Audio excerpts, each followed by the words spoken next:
I'm very hesitant to start anything that has a risk that AI can do it quickly, cheaply, in a few years. To the point that I'm doing many things, but the business that I've put more involvement is something that it's a retail that sells physical things. And I can use AI to support the business, make it more efficient. Again, I'm very hesitant. And as you said, we probably need to figure out like how things will play out. But for me, it's very difficult to know where to put my effort.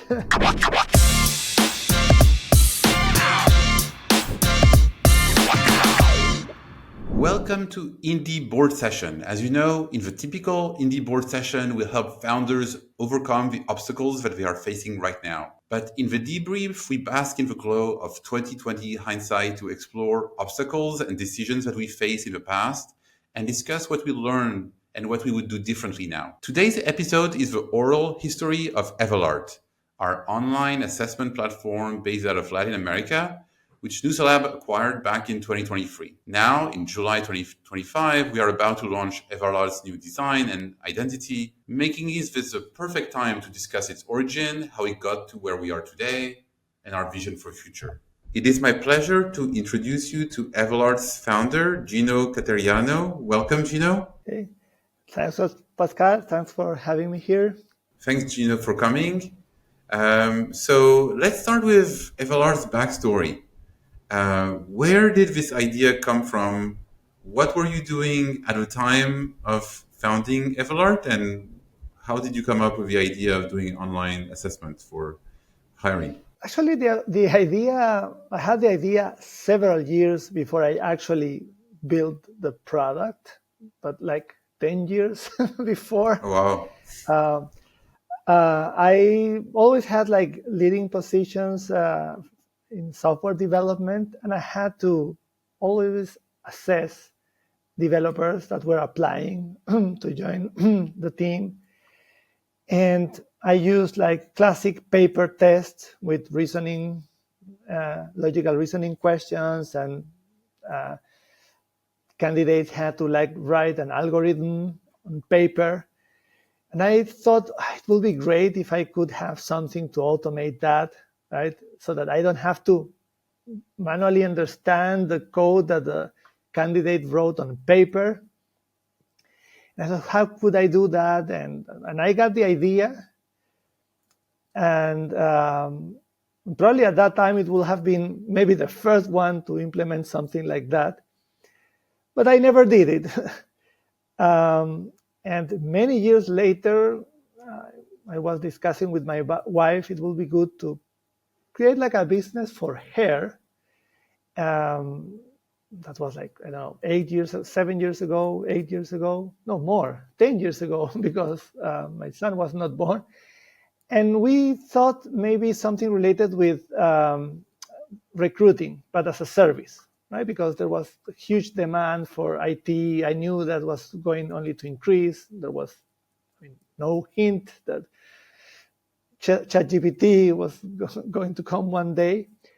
And we started that idea, but then my wife got pregnant, and we thought it would be difficult for her to do it. The plan was she will be calling candidates from home, but with a baby crying in the background, that seemed a bit difficult.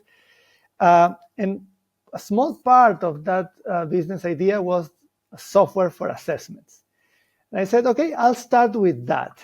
And I think very quickly I realized with software as a service, this could be actually the product and only that. And that's how the idea of Evalart started. Cool. So it started as an idea that you wanted to build for not for yourself. I mean, actually for yourself, like almost 15 years ago, and then something that you wanted to build with your wife or as a business for your wife, and it became the business. So you started working on it 8 years ago, and you started writing the first lines of code. You were still employed at the time, if I remember. What were the first steps? How did you find the first customer? I mean, finding the first 5-10 10 customers is always the most scary part for any software engineers, whether it's a startup or an indie. Yeah, everything was slow because I had a day job at that time, right, which was my priority. So the first thing I did was, and probably the only part that I fully did, is I thought, and my focus was still IT recruiting, like tests for developers. And I thought, well, creating tests in every language seemed complicated, right? I would have to create like sandboxes for every language. And I thought, what if I just create a small pseudocode language that I could use to test anything? And it seemed like a good idea because it would not test your knowledge, but just your skills. And it seemed fun. Let's create like my own simple language. And that's the first thing I did. And it was more like a hobby, something I wanted to do. And I created this simple language that had like loops and if sentences and print and arrays and strings, very simple things, but enough to test the candidates for their coding knowledge. And that was the first thing I did. And that was probably 9 years ago. And then my wife in her business, she had like a base software for tests, not for tests, for interview, for polls. And I said, okay, I could use that as a basis. And then I actually used freelancers to do the code. And that's how I built the product. But it took like 2 years to build the product. I think probably someone will tell me at that time or today that I should create a simpler MVP version. But I had like very clear ideas of what I wanted, and I wanted it to be very flexible so that it could support not only those kind of questions, but any kind of test, and should be very generic. And yeah, I think the developer in me definitely got that, and I think it took like a few years to develop the product, and also because my focus was always my day job, so I had only like freelancers working on it slowly. They also took their time, and I was not in a hurry until I got a decent product. And I think that's where the difficult part came, right? You have the product, but now you need customers. And first I tried to get users for free. Like I started contacting like independent recruiters and said, hey, what do you think of something like that? Would you like it? It will be free. I mean, unlimited and free. The only thing you have to do is give me feedback. Okay? And even that was extremely difficult, right? And that was disappointing, right? Because if I cannot get even free users, how will I get paid users? Okay? But I use the tool for myself to get developers to work on it. So with the first version, I used it to assess developers, and I thought, wow, this is great. I mean, I can assess so many developers. I can really find the best developer. And when I hired them like as freelancers, they really did well. So it worked. It was easy. It was effective. So I knew the product worked. So that, I think, kept my faith on the product. The user, I got one user that like used the platform, gave me very good feedback. She found it also very useful. She really liked it. And I improved the product with that. So I was able to refine the product. I started. And do you remember? Just sorry to interrupt. Do you remember who was that first customer? Like what we were doing? I mean, again, she was not a customer. She was a free user. She was a Okay. freelance recruiter. Okay. I contacted her through LinkedIn. I contacted many, and many said, "Oh, sounds good," but I mean, nobody ended using it. But she did. She liked it. I mean, she thought, "Oh, this is great. It's so helpful," and she gave me more ideas of things that I could improve. And I got, I think, a commercial version after that. And then I started using Google Ads for promoting it. My target was Spanish-speaking countries. So I started with advertising, and nothing happened.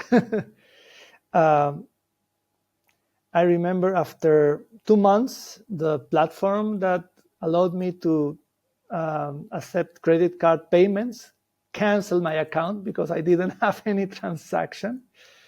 But I said, okay, I mean, I'll continue.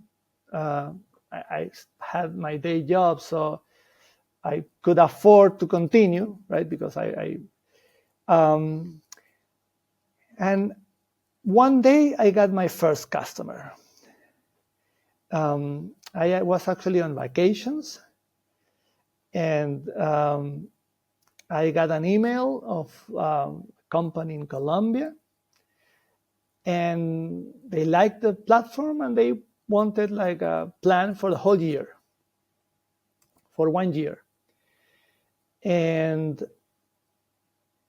it was, I mean, for me, considering the plans that I had, it was, I think, like $1,800 or $1,300, something like that, because they wanted to pay like a medium plan for 1 year. And that seemed good, right? And I think that gave me the confidence, right, that the product was viable. So I continued. And then I got another customer like the next month, still everything, but for a 100 a month plan, which was also good. And then I got another customer, which was, they got like the biggest plan, which was, I think, $400 a month, something like that, which was Santander's bank, right? Huge bank. And still with only like a few customers, one customer a month, I was still, I mean, just paying what I spent on advertising, but having like huge, it was not Santander Bank, it was like the IT side company for Santander, but I mean, I knew they were a very serious company, and I mean, they tested it, they hired, they bought. So I knew I had something, but I mean, it was still slow. And then what happened is that next customers were all small. So at that point, I thought, oh, if I continue getting those kinds of customers, things will be great. But next customers were small, like plans of $20 a month, $30, which in the end, those become the most typical plans. I think the first customers were a bit of an anomaly, outliers. And then I started to worry again, like, oh, if I make like one sale per month, this is not going to fly, because probably I will need like, I don't know, at least 2 sales per day to like break even, right? Or make it a reasonable, I think, break even. My goal with Evalart was never to become a full-blown business. I think I always thought it like a side income that my wife could run. I think that was always my initial plan. But even with that not that ambitious plan, one sale per month was not going to make it. I remember speaking with my mother, and she told me, Gino, but if you are only making one sale, and how many do you need? 2 per day. Oh, no, that's not going to work. And I was spending money on advertising, and I continue improving the product. And I reached that moment that you say, maybe should I stop?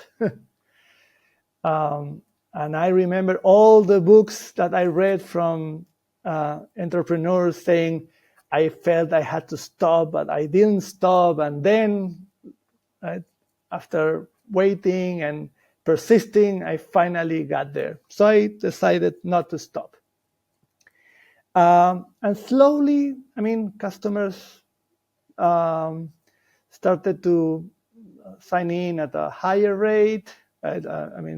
1 per month, 2 per month, 5 per month. And probably after 1 year or 1 year and a half, I think I got that 1 per day that gave me a break even that allowed me to continue growing and developing the product, right? And at that point I said, okay, I think I crossed the valley of death, and things can go better. And but you're right, those first customers give you the confidence that if people are willing to give you their money for your service, then and they continue using it, and you have something that has value. And how long did it take you to get to like $100,000 a year, for example? Like 3 years. No, not bad. Considering the fact that the first 2 years you started building the product, it's not that bad. No, but I am counting since I started selling the product, right? 2 years, it was like very slow, hobby-like product development, with no hurry, with no... yeah. I will say the first sale was 2018. It was the first one. I think I was break even by the end of 2019. And then something happened, pandemic. And for me, the pandemic, and here is where luck, it's a terrible thing, but at least for Evalart, the pandemic was positive in the sense that now businesses had to start finding a way to assess their candidates remotely. And so I always said, was my idea great, or why was I just lucky, right? And but that definitely helped, right? Because at that time there were few online platforms for assessments. Most were very outdated. So I had the platform ready, I will say mature, right? At that point, I already like 2 years with actual customers. So I had a solid product at a time where the market started to need it. And definitely that contributed to growing faster. And I think that's why then 1 year into the pandemic, probably I got that milestone. Okay. And so you were growing the business. What got you to sell? What drove your interest for selling? That happened. I remember 1 year before I started selling, I got an email, like from a company that is a broker. First thing I thought, this is probably spam, right? Scam. But they offered like a free valuation. I said, okay, let's take a look. Okay. But in the end, it was a good exercise. I noticed they were serious because they asked a lot of for a lot of information, and I could recognize they were definitely a serious company. But in the end, I said, no, I don't want to sell. 1 year later, they follow-up works, right? 1 year later, they contacted me again and said, maybe you are interested now. And at that time, what happened to me is that the business was already running for like 5 years almost, plus 2 years that I was developing the product, right?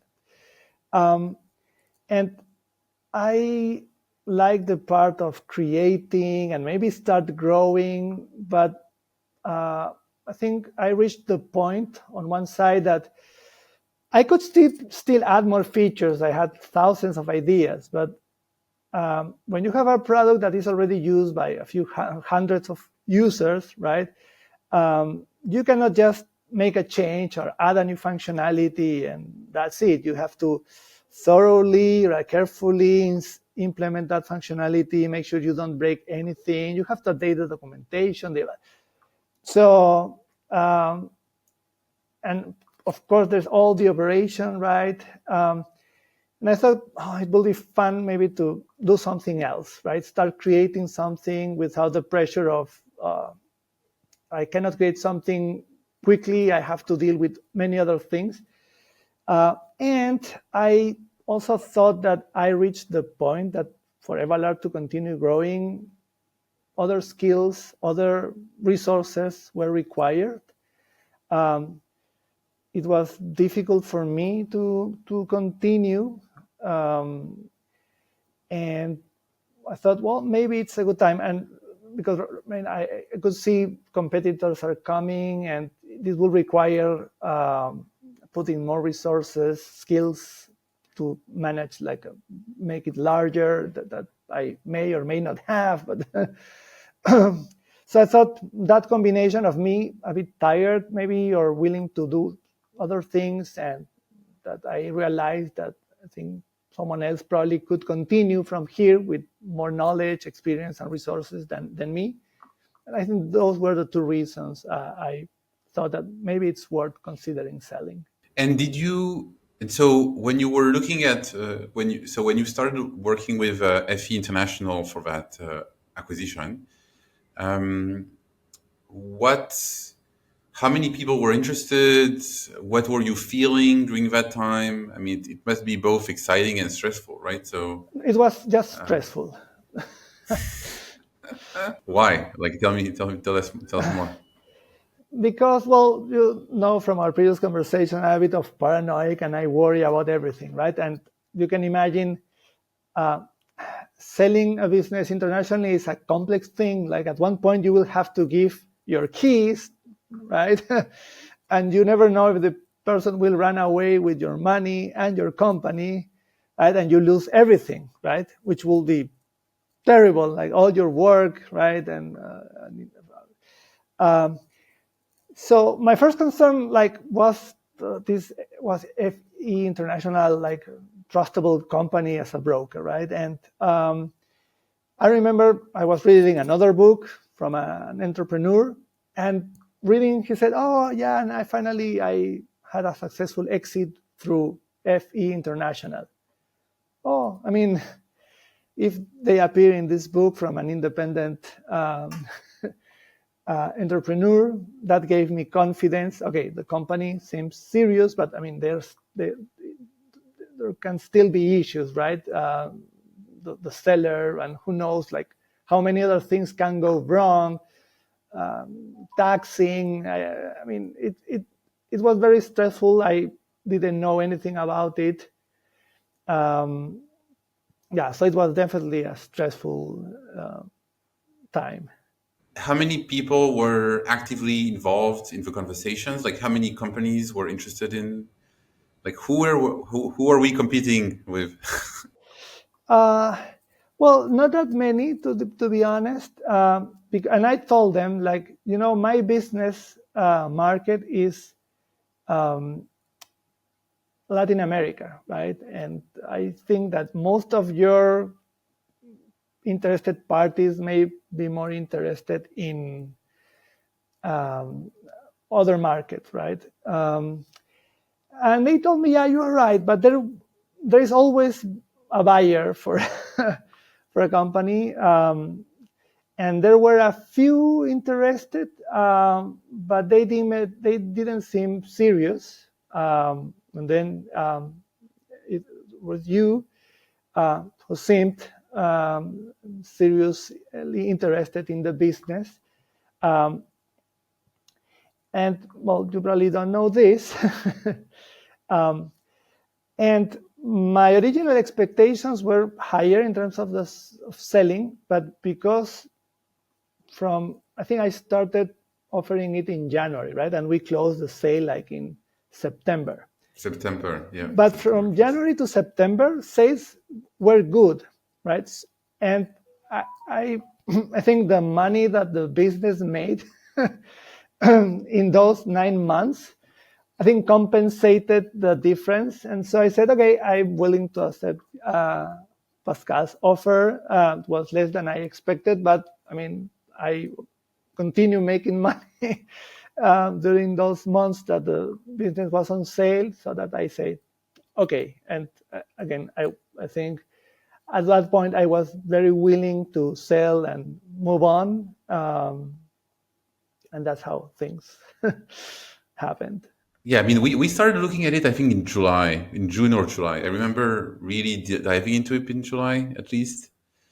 I remember I was on holidays for a few days with my family and my parents, and spending time thinking about Evalart. So I have very kind of fond memories of that time. It's true that in our case, I think that our luck is that we had two members of our team already. We were a very small team before we acquired the business. I think we had 4 or 5 people, but a few prominent members were Spanish speakers. And so the fact that they were Spanish speakers made me very comfortable looking at this opportunity, because I said, okay, they understand the language, they can talk to the customers.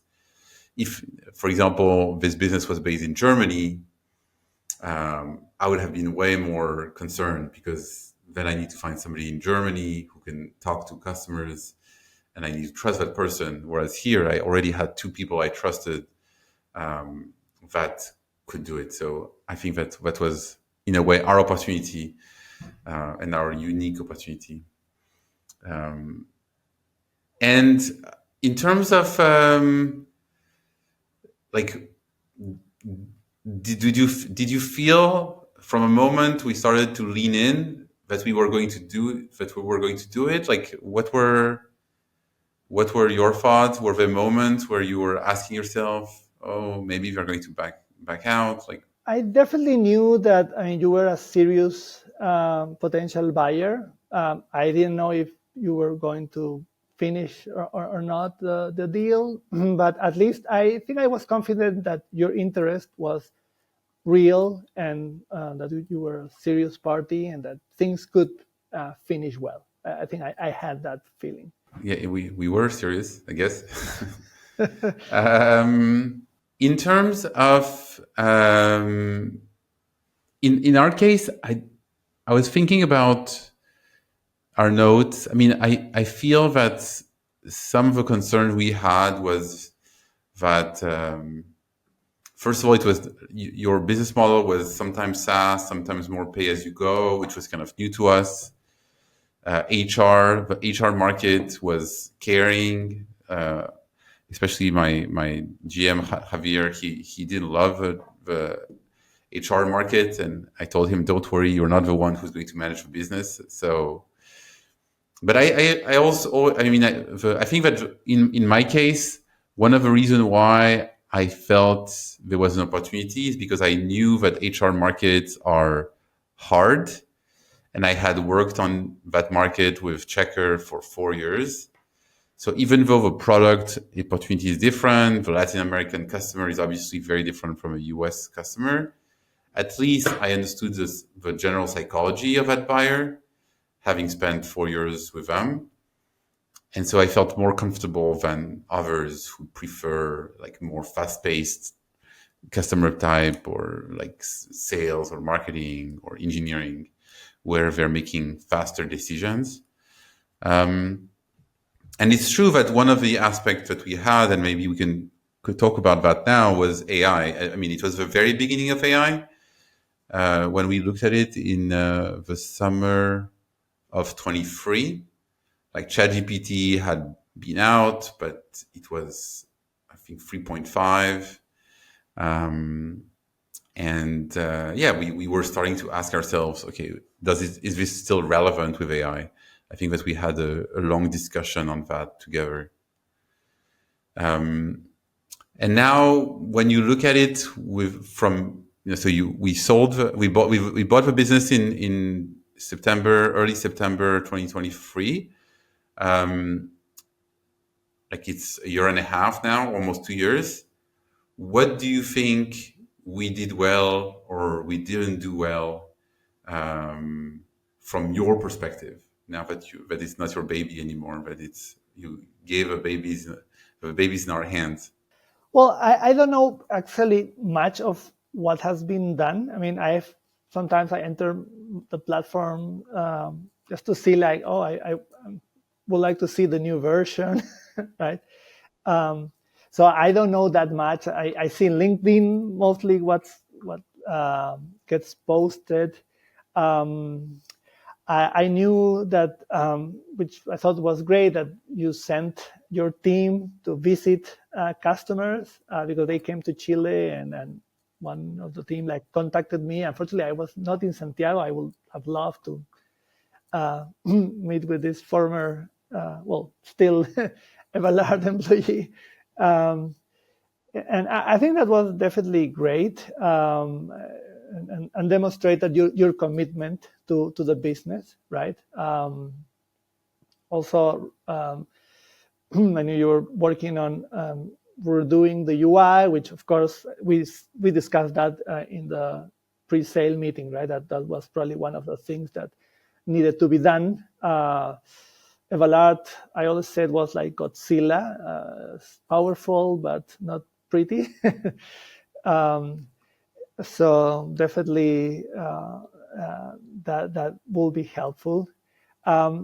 I think I was surprised, but I think I understand why that you did not change the website yet. But I guess you're waiting for the new version to do that. But I thought that was one of the first things that you will do was change like the homepage of Evalart.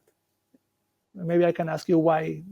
I have my assumption, right, that you are waiting for the new version to be available, but maybe it's something different. I mean, obviously the homepage doesn't look super modern, and the website or the application itself doesn't look super modern.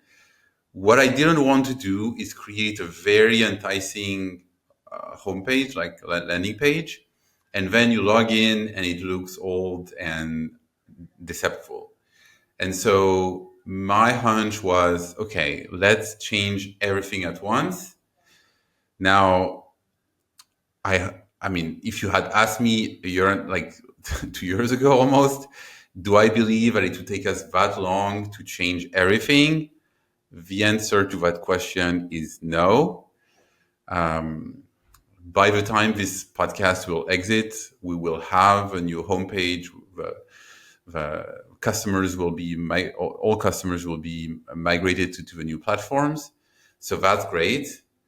But I think that we made the decision, whether it was good or bad, it's up to, we'll see. But to change everything deeply, so we're changing the UI and UX of a platform, which is a very complex platform, as you mentioned. It has many features and many nuances. We've changed the tests. One thing we've invested a lot in the last 6 months to 12 months is renewing the quality, like improving the quality of the tests so that they're better quality for everyone, both for IT, but also for like traditional culture tests, psychometric tests, video tests, etc. And so that at least our existing customers could see an improvement in the quality of a product, even though the UI and UX didn't change. And we are going to change the pricing. We're going to change both the pricing model and the pricing. And that's a big change. And since the new pricing is going to be a bit more expensive than the old one, at least for some customers, we wanted to make sure that the customers will feel that they are having something for their money, which is why we've been very meticulous about it. Our luck is that we've been able to grow the business despite these slow changes. And we've been able to accelerate the growth of the business compared to when we bought it. So that gave us confidence that even though the big changes are not visible, we're on the right track. And it's also true that our decision to visit our top 20, top 30 customers throughout Latin America earlier this year in March was really a way for us to engage in these discussions, create relationships, but also show our commitment to our customers that we were not there just to make a quick buck. We were there to build relationship and showcase that we wanted to drive innovation. Recently, for example, we've tested an AI product around resumes and stuff like that. And we showcase the product to our customers and we got good feedback. So we have strong ambition. Now, if you ask me, if at the moment I bought a business and we embarked on that UI transition, would I do it the same way that we did it? Probably not, in the sense that I feel like often, like it's the case for any design project. It always takes longer, and by the time the project is finished, you want something new because you've seen it already too much. It's the same with the house. It's the same with everything. Your taste change between the moment you start the project and the moment it's fully implemented. But no, I mean, I feel that. I'm feeling pretty confident that our customers will like the new version. We are already having good feedback. It's much more stable. One thing that has also been different, I was very ambitious and excited about the opportunity to sell through local applicant tracking systems and all that stuff. And that hasn't really materialized the way I thought. We engaged in conversations with partners, but there was always something missing. And so I thought to myself that was going to be a long process in terms of really being able to cover all the expectations of a customers. And we were better off not over-investing in that and really focusing on building our business standalone. But any other things that you would like to ask me? Like any questions that you had or remarks that you had on how we did things? I think one good thing, Pascal, of you as a buyer, I think that you have the commitment to grow the business. And I think for many, not for everyone, but I think for many sellers, you don't sell your baby because you don't love it, but because you are moving to something else. But you still want like your baby company to grow and become bigger and larger. And I think you have that intention, right? That you will take the company and you will not like do something ugly with it and sell it quickly, but you want to preserve that legacy. And I think that's cool, and I think that's appealing for many potential sellers, and I definitely will remark that. Yeah, I mean, I also think that one thing that I often say and that we've learned is that a SaaS business, and I mean it's even more true in the AI days, but a SaaS business that doesn't have new features or new engagement with customers, etc., at some point it will start dying because customers, they want new things. They don't love big change, but they want change. They don't want to pay the same price for the same thing forever. And there are always people that are appealing to them. And we saw that, for example, for some tests, Some customers of ours, they were using other competitors' tests for IT tests, for example, because we hadn't moved ours for a year.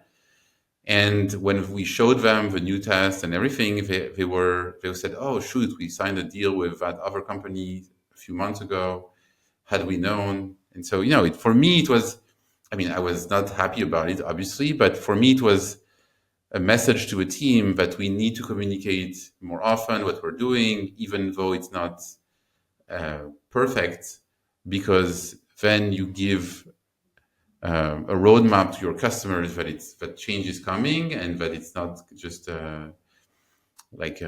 words, but it's real and it's coming soon. So that's one big lesson. Yeah, and I think one thing that I had for this meeting, I think when you asked for like advice or what I think I learned, and I think what you said was like my number one is, if you have a business, you have to continuously do something all the time. I mean, new features, new marketing tactics, improving, reducing cost, making your process more efficient.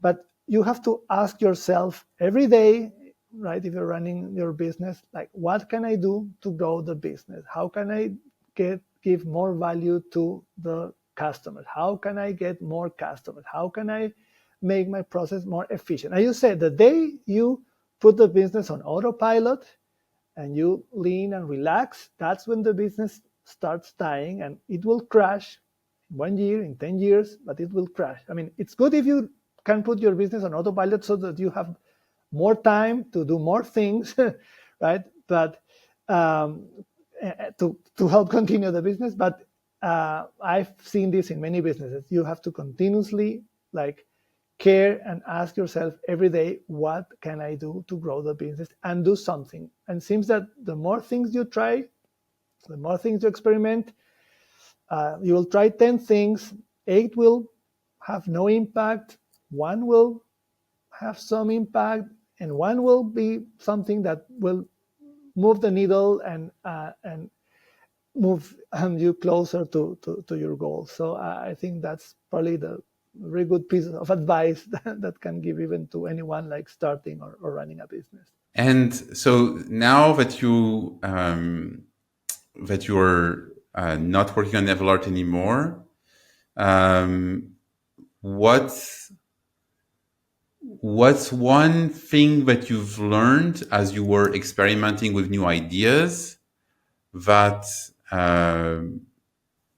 you didn't know 6 months ago?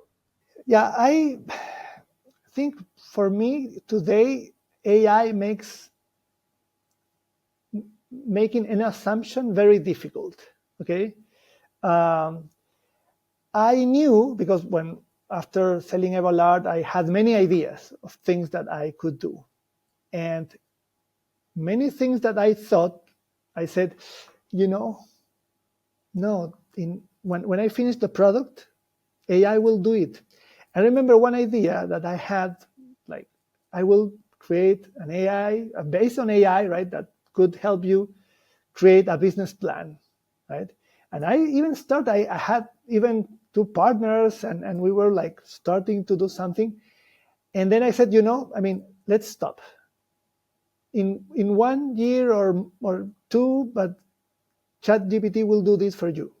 And today, you just go to ChatGPT, you use the deep research option, you explain what you want, and it will create you a huge, beautiful, deep, complete business plan. Okay, so probably by the time ChatGPT released it, I maybe will have finished my product and found myself that I invested in time and money in something. But I think the only thing that I don't know if I learned something or I just became paranoid about this, but I'm very hesitant to start anything that has a risk that AI can do it quickly, cheaply, in a few years, right?